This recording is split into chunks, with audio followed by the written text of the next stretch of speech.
In this video, I'm going to show you how to replace the harmonic balancer on this Toyota Tacoma with a 2.4 liter engine. Let's install this TRQ harmonic balancer. From underneath, you can reach over to unthread the petcock. This is just a threaded piece of plastic. Sometimes it gets stuck and you might need some pliers. As soon as this starts draining, just let it drain into the appropriate collection bucket so you can recycle the coolant properly. To allow the coolant to drain faster and let air in, undo the radiator cap. It's going to have two stages to it. Once you click it once, press it, turn it again. That will allow it to come off. Just set it aside. Let's remove the hose clamp off of the upper radiator hose, squeeze it with some pliers, and pull it off of the hose, just like that. At this point, we can remove the hose, twist it. That's going to break it free, and then you can pull it off. The crossover pipe here for this vacuum hose is bolted onto the upper radiator or the fan shroud, but you can leave it on. You can just pull the hoses off of it. There's one that goes towards the air box. This one's kind of stuck, so I'm actually just going to pull it off the air box instead, as opposed to messing with this. And then on the other end of it, this one's going to the evap canister, so just slide the hose off. Now to unbolt the fan shroud, there are 4 bolts in total, 10mm headed bolts, 1 in each corner, so they just form a square basically. I'm going to remove all of them, and then the fan shroud should slide up.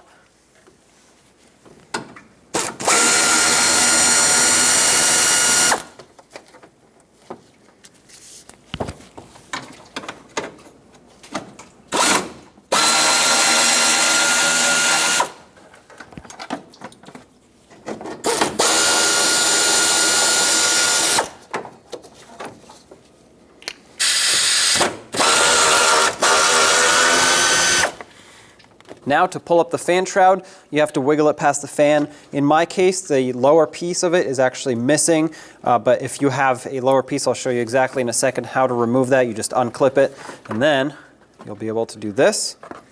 So the lower piece that I'm talking about actually goes here, and it basically looks like the top, except it's separate. You just unclip it here and here, and it pops off. Once again, mine is missing, but with that unclipped, if you have it, just pry the fan shroud up.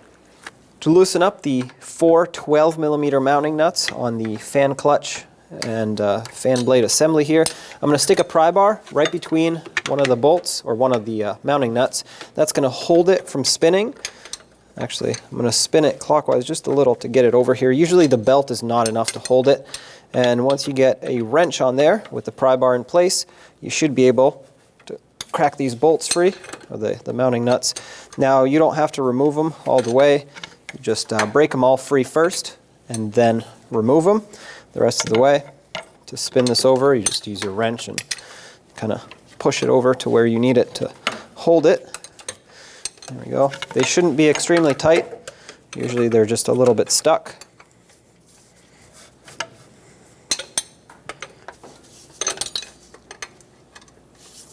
Okay. The fan blade bolts loose. Now you can start removing them one at a time.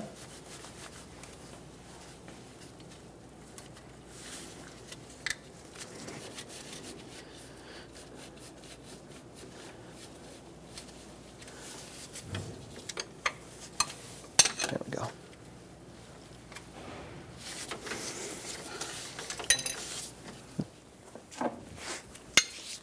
Gonna have to spin this over to get to that last one, which is now on the bottom.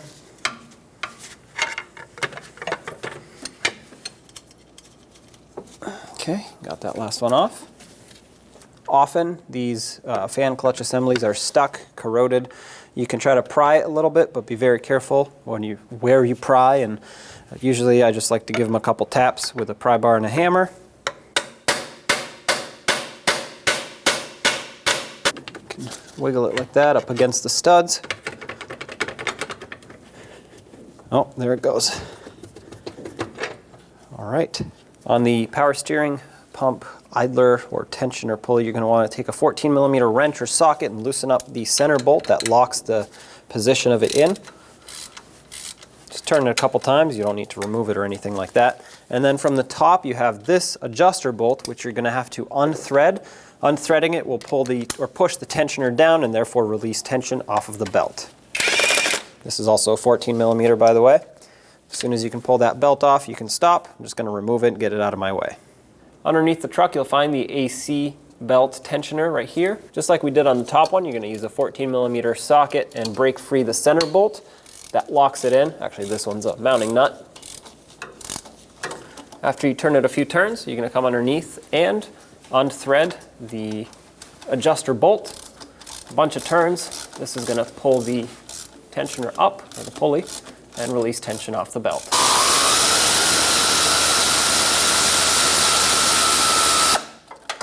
Clearly this bolt is a little bit bent, but it still works. At this point, the pulley is most likely seized on there, so I'm going to tap it up, and that should hopefully get it moving. Yeah, there we go. This happens often because this is out in the open here. Once you get enough slack in the belt to remove it, remove it.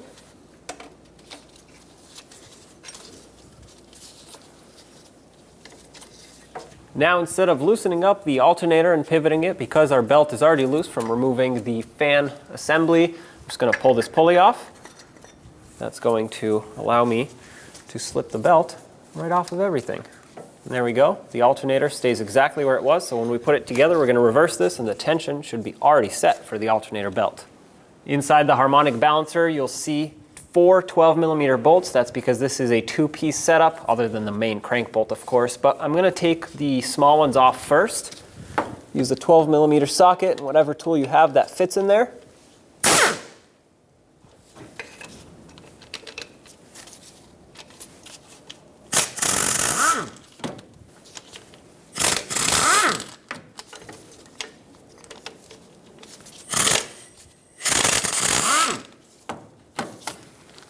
Now with those 4 bolts removed, you can wiggle this, take it out. This gives us a lot better access to the main crank bolt here.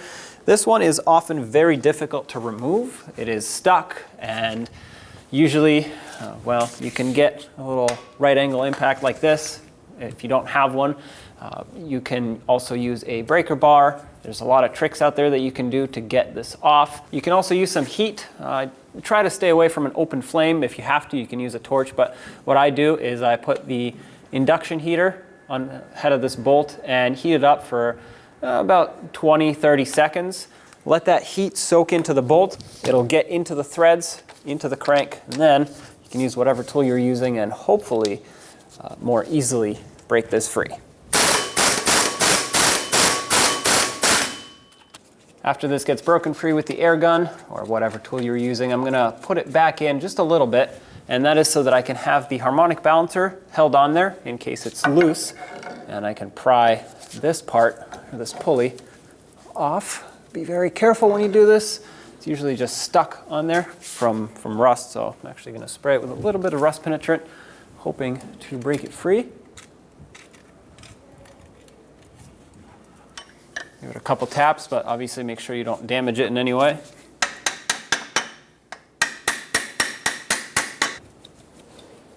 There we go. Just go back and forth.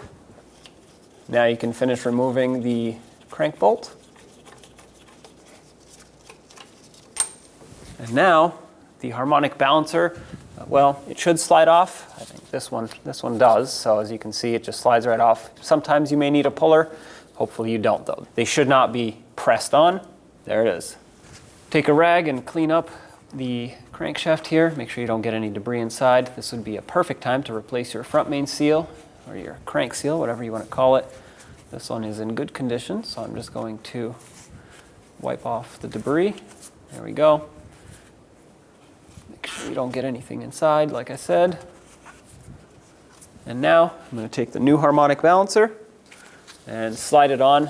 They're keyed, so they can only go on one way. You're going to find that whatever direction it came off is going to be the only way that it's going to slip on. Oh, there it is right there. Now you can thread on the center bolt. The torque for this is 193 foot-pounds, and to torque this, you're going to have to hold the engine and prevent it from spinning. There are a couple different ways that you can do that. You can hold it on the flywheel. You can put something in here. You can use a strap wrench or a belt wrench, whatever you want to call it. Unfortunately, I can't do that, so what I'm going to do is just take my impact and make it nice and tight. When you're talking 193 foot-pounds, that's very tight, and I'm sure that I definitely cannot over-tighten it, but I can get it pretty close with this impact.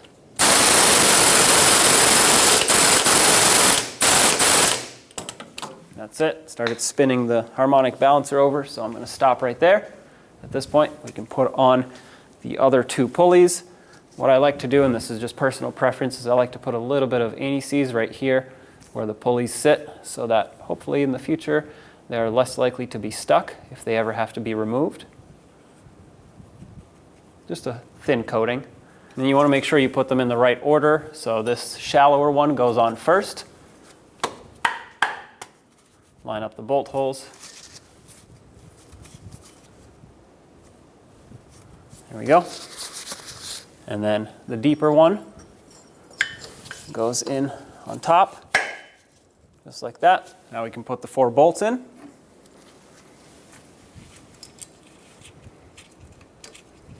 Sometimes they are a little bit of a challenge to start just because they have to go through 2 different layers and then into the harmonic balancer, but you want to make sure they don't get cross-threaded, otherwise, well, you just ruined your new harmonic balancer. Start them all in, and then we'll tighten them up.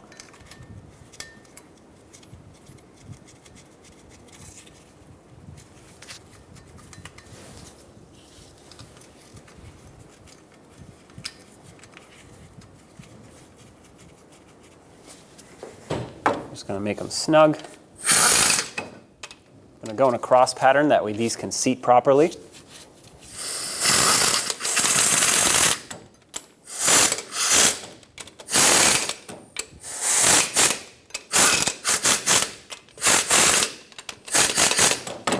The torque for these is 18 foot-pounds. I already snugged them in a cross pattern, so I'm just going a circle to tighten them.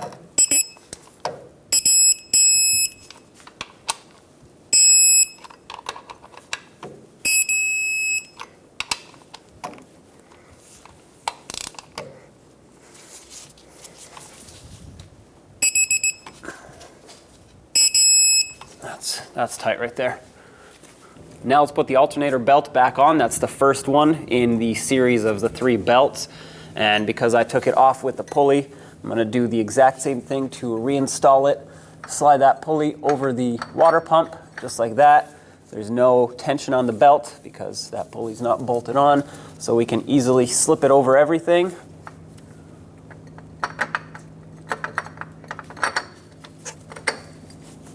Okay, there we go. So this belt isn't tight, but it's on all the pulleys, and we didn't change tension on the alternator or adjustment.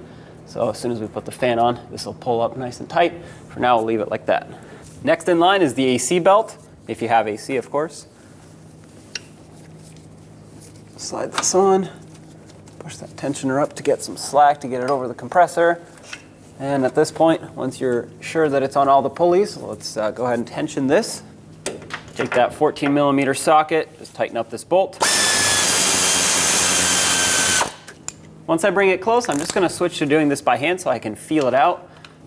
To properly tension this, I'm going to grab the longest stretch of belt, which is at the top. I want to be able to easily turn this about 90 degrees, which is this much. And if it turns more than that easily, it's too loose. If it doesn't turn that much, it's too tight. And then I'm going to grab the shortest stretch of belt, which technically it's that one, but that one's a little too short. So I'm going to go here between the tensioner and the harmonic balancer. It should twist about 45 degrees, which is about this much, with ease, and more than that with a little bit of force. So honestly, I believe that I got this tension right. It's correct. It's properly tensioned. If you think that it's too loose, you'll hear it squeal when you enable the AC. If you think that it's too tight, you're going to have to loosen it up a little bit. You're better off being just a little bit loose and hearing it squeal and then fixing it rather than over tightening it, because you can ruin the bearings in the pulley and the AC compressor, and obviously you can also damage the belt with it being too tight. So at this point, I'm going to take my 14mm socket and lock in this bolt, or the mounting nut for the tensioner.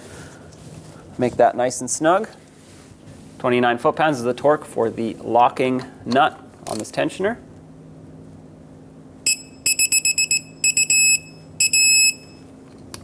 There we go. Let's install the power steering belt now. I'm going to start on the power steering pump, bring it down over the harmonic balancer. Make sure it's sitting in all the ribs here, and then put it over the tensioner. If you need more slack in the tensioner, just loosen up on this bolt. But now that it's on, let's tighten up this bolt. And now with your 14mm socket, tighten up the bolt, but be careful, especially if you're using a power tool, not to over tighten it. I'll go over in a second exactly how to properly tighten this, but let's just get it close. Okay, so right about there, let's lock this bolt in. I cannot torque this, unfortunately, just because of the space limitation, so I'm just going to make this nice and snug. Don't over tighten it. You don't want to crush the center of that pulley, but go about 1/8 of a turn after it gets snug. That should be plenty tight. You want to take the longest stretch, twist it. This one's super floppy, so I'm going to keep going a little bit. Still a little bit.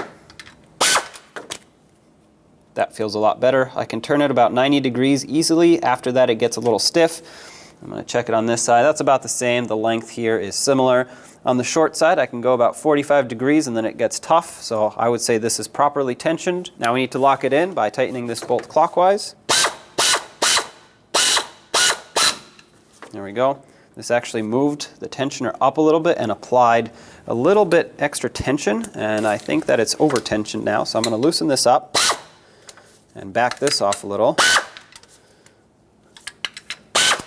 You have to pay attention to that when you tighten it. Sometimes these tensioners go at an angle, so you think you have it right, but ends up being too tight. That feels good, so I'm going to retighten this. Okay, double check it again. You can always adjust it later. You don't need all of this apart to do that, but you want to make sure that it's not over tightened or too loose. That feels good. Get the fan clutch and blade assembly back down on the water pump. Slide it over, line it up with those studs. There we go. Once you start one mounting nut, the fan will stop falling off on you, and then you can more easily start the other ones. Okay, got the second one in. At this point, if you want to, you can try to spin this water pump so you can get the other bolts in an easier position, easier location. If you have a wrench ready, you can also try to start tightening these a little. That'll pull the fan clutch pulley a little bit closer and get you a little bit more threads exposed on those studs.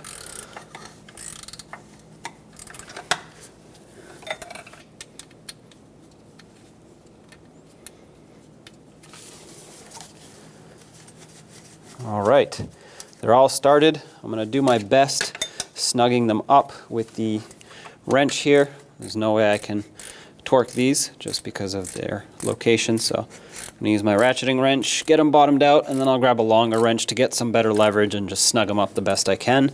Now the belt will start slipping eventually, so that's when you're going to have to hold this with a pry bar, just like we did when we removed it. As you can see, it's already slipping, but that's all right. I'm just snugging them up. But you want to make sure that this is tight. You definitely do not want this coming loose while the engine is running.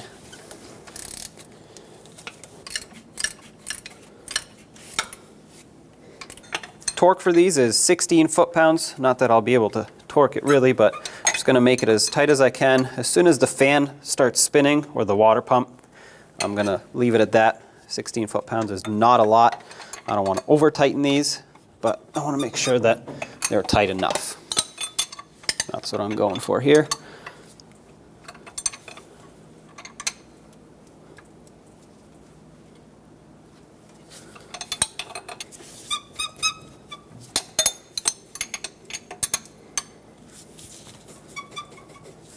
All right, they're all just as tight. The fan is spinning, or the water pump is spinning. Can't make them any tighter, and I don't really want to. I don't want to stick a pry bar in there at this point. I made them plenty tight, so this is good to go. On the fan shroud here, we have a bolt in each corner. You can see them here and here. This is how it's going to get secured, basically. I'm showing you this now because it's a little bit difficult to see once it's in. Also for us, if you remember, this lower piece was missing, so if you had yours, after you slide it back down, you would just clip this back on. Slide the fan shroud down. Careful of your radiator fins. It should fall right into place here. If you line it up with the little threads here on the radiator, if you have a couple bolts ready, I'm going to get to this one first. It's the easiest one to reach, and just start in the bolt. That'll allow it to stay on. I'll do this other top one, and then the two bottoms.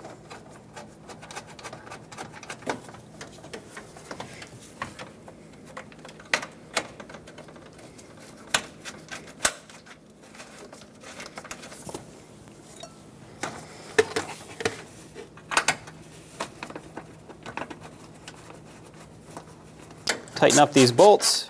They're holding onto this plastic shroud, so when you snug them, as soon as they get tight, just stop right there. So right about here, it's putting a little bit of pressure on it. I don't want to completely crush this and break it. Do the same to the rest of them.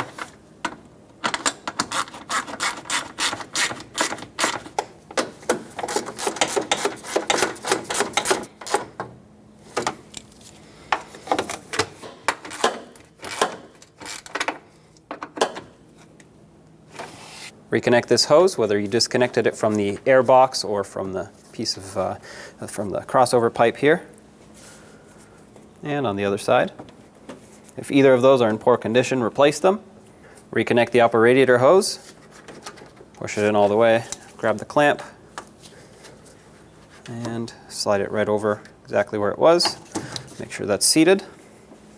Make sure the drain plug, petcock, is fully tightened. Don't crush it down, just a little snug with your fingers should be good. It's just plastic. It's time to fill the cooling system, and I'm going to do that by installing a spill-proof funnel. This also allows it to burp up the air a little bit faster, because now this is going to be the highest point in the cooling system as opposed to one of the hoses or the heater core. So the air will naturally want to rise up here. If you don't have this, you could just fill it through the radiator. Just might take a little bit longer to get all the air out. At this point, you want to use manufacturer specified coolant or something equivalent. Fill this up and let it burp out all the air naturally. Once it stops bubbling out, we're going to turn on the engine and do a full bleed on the cooling system. At this point, it stopped bubbling, so you'd want to turn on the engine, let it run with this funnel on here if you have one. If not, just keep an eye on it and make sure the coolant stays topped off on the radiator here. And you want to let the engine warm up, reach operating temperature by just idling. Once it reaches operating temperature, the thermostat will open up, let coolant circulate through everything. The water pump will continue pumping and push all of the air bubbles out. Once it's running at operating temperature and you stop seeing air bubbles here, shut it off. You also want to have the heat on high, so turn up the heat, not the blower. Blower on low, but have the heat on high so it can circulate through the heater core. With it shut off, cap it off. A little trick is to squeeze on the upper radiator hose just a little bit. Plug the hole, and now as you pull it, let go of the radiator hose. That avoids spilling everything that's in here. It'll kind of suck it back down. And I'm going to put the rest in my overflow tank, which looks like for me it's pretty full, so I'm just going to top it off. You'll see the line on the side of it. Right there. That should be full. Not going to fill it too much, otherwise that would be bad. Cap this off and remove your funnel adapter if you had one. Reinstall the radiator cap. Click it once and again. There you have it. When only the best will do, demand TRQ. The only company that lets you view before you do. TRQ is committed to offering the highest quality aftermarket auto parts that are engineered for peace of mind. Thanks for using and viewing with TRQ.